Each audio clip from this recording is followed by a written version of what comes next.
ሴቶች በብዛት የሚወዱት የትኛውን የወንድ የሰውነት አቋም ይመስላችኋል? ብዙዎች መጀመሪያ ላይ ግዙፍና ከመጠን በላይ ጡንቻማ የሆነውን የሰውነት ቅርጽ የሚመርጡ ይመስላቸዋል። ነገር ግን የሚገርመው በሳይንሳዊ ጥናቶች ከሁሉም ያነሰ ምርጫ ያገኘው እርሱ ነው። በአንጻሩ መጠነኛ ጡንቻ ያለውንና የተስተካከለውን አቋም መርጣችሁ ከሆነ መልሳችሁ ፍጹም ትክክል ነው። ከዝግመተ ለውጥ ስነ ልቦና ባለሙያዎች እስከ ፊልም ዳይሬክተሮች ድረስ ያሉ በርካታ ምሁራን አንድን እውነት ያረጋግጣሉ። ወንዶች ሴቶች ምን አይነት የወንድ አቋም እንደሚማርካቸው ወይም ፊሜል ጌዝ የሚባለውን የሴቶች እይታ ብዙ ጊዜ አይረዱትም። የስነ ልቦና ፕሮፌሰሯ ሎረን ካምቤል እንደምትለው ሴቶች የወደፊት የህይወት አጋራቸውን ለመምረጥ የሚጠቀሙባቸውን መስፈርቶች በሶስት ዋና ዋና ክፍሎች ማጠቃለል ይቻላል። የመጀመሪያው ማራኪነትና ወሳኝ ጥንካሬ ወይም አትራክቲቭነስ ኤንድ ቪታሊቲ። በፊልሞች ውስጥ ወንዶች ሴቶችን እንደ ሳቢ ቁስ ብቻ የመመልከት ወይም ኦብጀክቲፋይ የማድረግ ዝንባሌ እንዳላቸው ሰምታችሁ ይሆናል። የሚገርመው ግን ሴቶችም ተመሳሳይ ነገርን ያደርጋሉ። በወንዶች እይታ ወይም ሜልጋዝ በተሰራው ትራንስፎርመርስ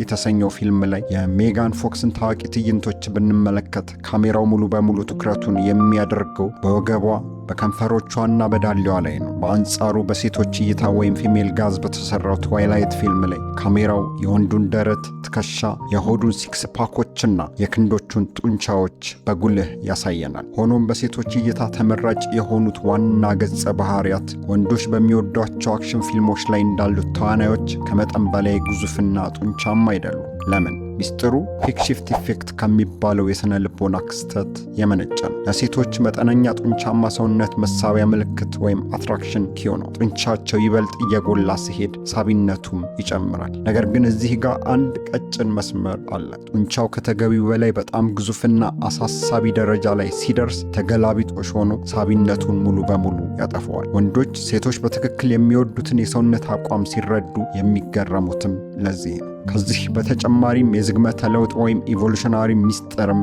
አለ። ሴቶች በጥንካሬ መሪነት ላላቸው ወንዶች እንደሚሳቡ ይታወቃል። ነገር ግን በ2024 በወጣ ጥናት መሰረት ወንዱ አስፈሪ ወይም አደገኛ መስሎ ከታየ የሴቷ በእሱ የመሳብ ስሜት በአንዴ በ81% ያህል በከፍተኛ ሁኔታ ይወርዳል። ይህንን አደጋ ለማስወገድ የወንዱ ስሜትን የመግለጽ ብቃት ወይም ኤክስፕሬሲቭነስ ወሳኝ ነው። ለምሳሌ ፈገግታን ማሳየት፣ በስሱ መሳቅ ወይም ሁልጊዜ እንደ በረዶ የቀዘቀዘ ፊትን አለመያዝ ሳቢነትን ይጨምራል። ምክንያቱም ባጠገቡ መሆን አስተማማኝና ደህንነቱ የተጠበቀ መሆኑን ለምትመለከተው ሴት ንዑስ የአእምሮ ክፍል ያስረዳልን። እውነተኛና ልባዊ ፈገግታ ወይም ዱሼን ስማይል የአይን ጠርዞች ላይ ትናንሽ መጨማደዶችን ስለሚፈጥር በሰውነት ቋንቋ ረገድ እጅግ ማራኪው ምልክት ተብሎም ተረጋግጧል። ሁለተኛው ሶሻል ስታተስ ኤንድ ሪሶርስ ወይም ማህበራዊ ደረጃና ሀብት ነው። በ1953 ኢያን ፍሌሚንግ የመጀመሪያውን የጄምስ ቦንድ መጽሐፍ ሲጽፍ ገጸ ባህሪውን ጠንካራ፣ ጎበዝና በሴቶች የተወደደ አድርጎ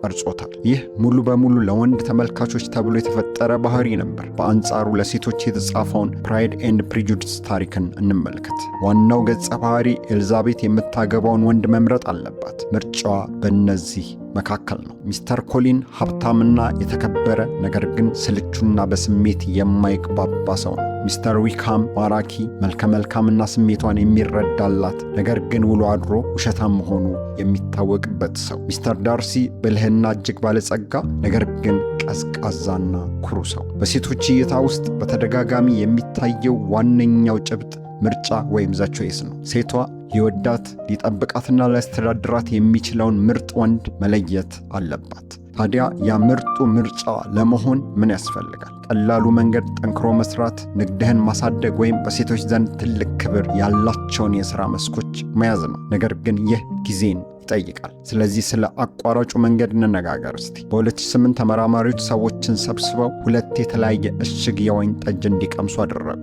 የመጀመሪያው ጠርሙስ ላይ ያለው ወይን ርካሽ ባለ $5 ሲሆን ሁለተኛው ደግሞ የመጀመሪያውን 10 እጥፍ የሚጠጋ ውድ ወይን እንደሆነ ነገሯቸው። ተሳታፊዎቹ ወይኑን ቀምሰው ሲያበቁ የሁለተኛውን ውድ ወይን መዓዛና ጣዕም አብልጠው አደነቁ። ነገር ግን እውነታው ሁለቱም ብርጭቆች ውስጥ የነበረው ያው አንድ አይነት ርካሽ ወይን ነበር።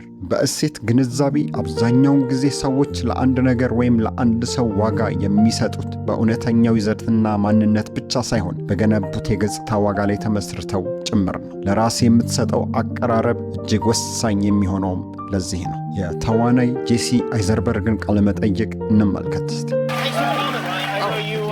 live in New York, right? Yes, but I was able to fly out here. Oh, on a plane? Yeah, exactly. I was gonna do a boat, but they said the canal would take too long to be on the show. ጄሲ የተቆለፈ የሰውነት አቀማመጥ ወይም ክሎዝድ ቦዲ ፖስቸር በፍጥነት የሚለዋወጥ የእይታ አቅጣጫና የቸኮሉ እንቅስቃሴዎችን ያሳያል። ይህም ክፉኛ እንደተጨነቀ ስለሚገልጽ ዝቅተኛ ማህበራዊ ደረጃ እንዳለው ሰው አድርገን እንድንመለከተው ያደርገናል። አሁን ደግሞ የማቲውን ኢንተርቪው እንመልከት። Did you ever get into bodybuilding where you like worked out and then looked at yourself and greased up and all that stuff? This morning. ማቲው የተከፈተ የሰውነት አቀማመጥ ወይም ኦፕን ቦዲ ፖስቸር ግሩም የአይን ግንኙነትና ረጋ ያሉ እንቅስቃሴዎችን ያሳያል። ከላይ ባለው ምስል ላይ እንደሚታየው የተቆለፈ አቋም ወይም ክሎዝድ ፖስቸር ፍርሃትንና ዝቅተኛ ደረጃን ሲያሳይ፣ የተከፈተና የተረጋጋ አቋም ወይም ኦፕን ፖስቸር ግን ጥንካሬን ይገልጻል። በጥቂት ሰከንዶች ቆይታ ውስጥ ብቻ ይህ ሰው ሁሉንም ነገር ጠቅልሎ የተረዳና በራሱ የሚተማመን ከፍተኛ ማህበራዊ ደረጃ ያለው ወንድ መሆኑን የሰውነት ቋንቋው በግልጽ ይመሰክራል። ስለዚህ በሰዎች ዘንድ ከፍተኛ ማህበራዊ ደረጃ እንዳለው ሰው ለመታየት መጀመሪያ እንደ ከፍተኛ ደረጃ ሰው መንቀሳቀስና ባህሪን ማስተካከል ይኖርብሃል። ሶስተኛው ሩህሩህነትና እምነት የሚጣልበት መሆን ነው። ታሪኩ የሚጀምረው በ1913 ዓ.ም ነው። ሮዶልፎ የተባለ አንድ ወጣት ጣሊያናዊ ወደ አሜሪካ ይጓዛል። በወቅቱ አሜሪካ በጠንካራ ሻካራና ሌሊትና ቀን በሚለፉ ወንዶች የተገነባችና እንደነዚህ አይነት ወንዶችን የምታደንቅ ሀገር ነበረች። እርሱ ግን ከነዚህ ወንዶች ፍጹም የተለየ ነበር።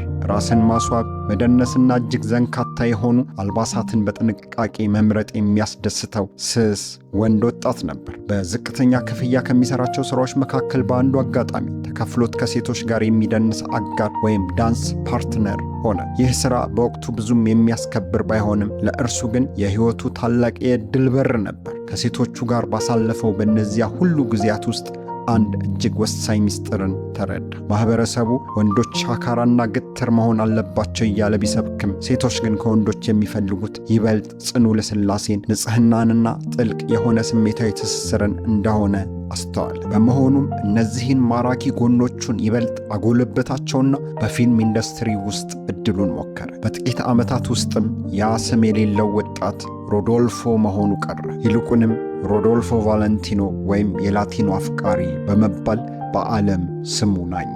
እርሱ ወደ ሲኒማ አዳራሽ ሲገባ በማየታቸው ብቻ ሴቶች በደስታና በስሜት የሚዝለፈለፉበት ታላቅ ኮከብም ሆነ።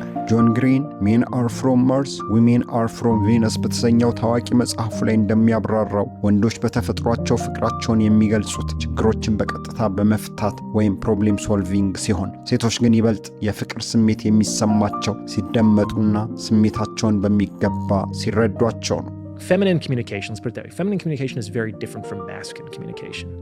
But masculine communication is about the conveyance of information using semantic words, where sometimes women are attempting to get men to feel the way that they currently feel. But men are paying attention to what they're actually saying. ለምሳሌ ያህል አንዲት ሴት መታ ራሴን አሞኛል ብትል የተለመደው የወንዶች ምላሽ ሂጂና የሆነ ነገር ቢ፣ ውሃ ጠጪ ወይም የራስ ምታት መድኃኒት ውሰጂ የሚል ፈጣን መፍትሄ ይሆናል። ነገር ግን ከዚያ እጅግ የተሻለውና ልቧን የሚነካው ምላሽ ሰሞኑን በጣም በነገሮች የተወጠርሽና የደከመሽ ይመስላል፣ ምን ነው ምን ተሰምቶሽ ነበር ብትላት በውስጧ ስላለው ነገርና ስለ ዋለችበት ውሎ በነፃነት ልቧን ትከፍትልህ ትጀምራለች።